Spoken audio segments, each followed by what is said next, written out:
lumabas ako saglit, tapos hindi na ako ulang. Titignan ko na muna yung mga bulaklak ko na hindi ko palaging iniiwan.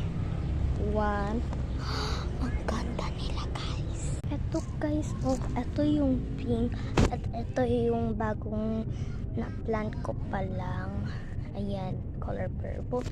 At itong mga ganyan ay kahapon ko palang ginalan. Tapos malaki na sila. Tapos ito ang pinaka favorite ko, pati ito. Yung white tsaka pink yung favorite. Ay, guys, antok na ako. Parang gusto ko matulog.